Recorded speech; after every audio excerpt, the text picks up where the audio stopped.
I was only 19 years old when a single book altered the course of my life. I was then in the habit of asking people I admired a question. What is a book that changed your life? It's a simple question, but I wouldn't be watching this video if I hadn't asked it.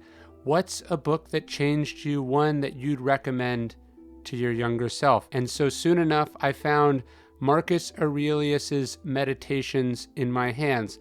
It was for me what the economist Tyler Cowen calls a quake book. It shook my entire worldview, and a single passage in it changed everything.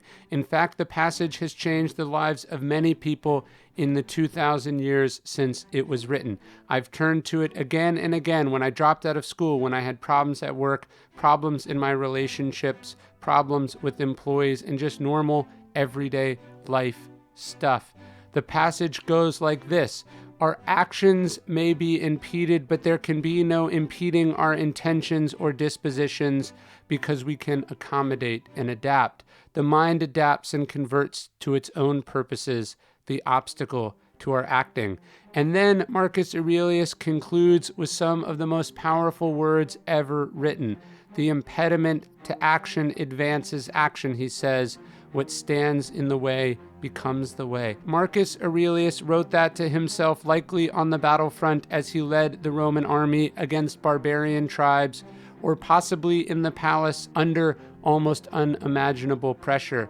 What Marcus was reminding himself is the core tenet of Stoicism. It doesn't really matter what happens, because in every situation, good or bad, we have incredible power, the power to choose how we respond. Stoicism as a philosophy is ultimately about action, an art that is designed to be practiced. And how does what stands in the way become the way? The story of John D Rockefeller is illustrative. Before John D Rockefeller became the richest person in modern history, he was just a kid making 50 cents a day as a bookkeeper and aspiring investor. 2 years into his first job, the Panic of 1857 struck, and it hit just as Rockefeller was starting to make some headway in his career. The top investors who supposedly knew what they were doing lost everything.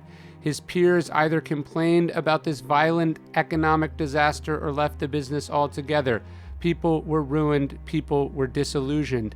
But Rockefeller didn't care. He didn't care that it was the greatest market depression in history. He didn't care about what everyone else was doing. He didn't care that people with more experience were telling him to find a new career. All he cared about was what was in his control. He could carefully observe the events that were unfolding. He could look for any opportunity to learn from this panic. He could consider it a baptism in the market. 20 years later, Rockefeller alone controlled 90% of the oil market, and he would say with gratitude how much he had benefited from the difficulties and the apprenticeship he had in those difficulties, in those years when he decided to study and learn rather than turn tail and run. So how can we cultivate this fortitude? How can we be like Rockefeller, the economy in historic decline, not bemoaning our fate, but embracing the historic opportunity? The answer, the Stoics would say, as Marcus has written, is to stop caring about everything outside your control. It's not easy, but it's simple. It's a two-part mental shift. First, you have to see every situation rationally. You must not panic or make rash decisions. You must not take it personally. You must not exaggerate. You must not focus on what it means, what everyone else says it means. And then, like Rockefeller, you have to ask yourself, what do I have control over here? What can I change or influence? Where is the opportunity to learn? Take a business decision that turned out to be a mistake. You could choose whether it was a complete failure or a hypothesis that turned out to be wrong. You could choose to be crushed by it. You could look at how enormous the cost of the failure has been, or like a good scientist, you could decide to learn from it, to use it for your next experiment. You could see it as data. You could see it like a writer and use it as material. What about that computer glitch that erased all your work? You choose whether it ruins your day, your week, your year, or whether it makes you twice as good, since you will now have to do it again, this time more prepared. Perhaps you were injured recently and are stuck in bed recovering. You choose whether that's an excuse for killing time or an excuse to start the blog or the screenplay or the project you've been putting off. Maybe you've recently lost your job. You choose whether you spiral into sadness or into teaching yourself the skills to get the job you've always wanted. Someone insulted you. You choose whether you are going to be offended, whether you're going to respond, or whether you're going to let it go. Some call it a thick skin or grit or resilience or perseverance or resolve. Marcus Aurelius called it tranquility. It's what comes when you stop caring, he said, about what others say or think or do. When you stop caring about what you can't control, what you can't change. When you stop caring, Marcus Aurelius said, about everything but what you do. This is the chief task in life, Marcus's favorite philosopher Epictetus says. It's to identify in separate matters so you can say clearly to yourself what are externals not in your control and where do you have choices you actually do control.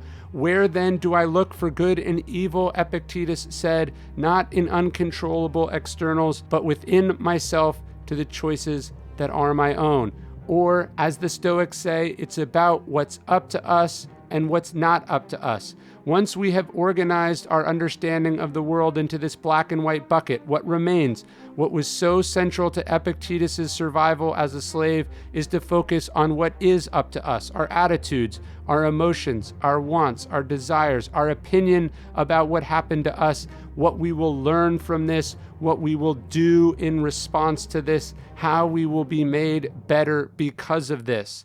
Everything else, who cares? Hey, thanks for watching Daily Stoic. If you want to learn more about Stoicism, you can check out some of our other videos here. Subscribe, we'd really appreciate it. Keep learning, keep studying, and remember those 4 Stoic virtues: courage, justice, temperance, and wisdom.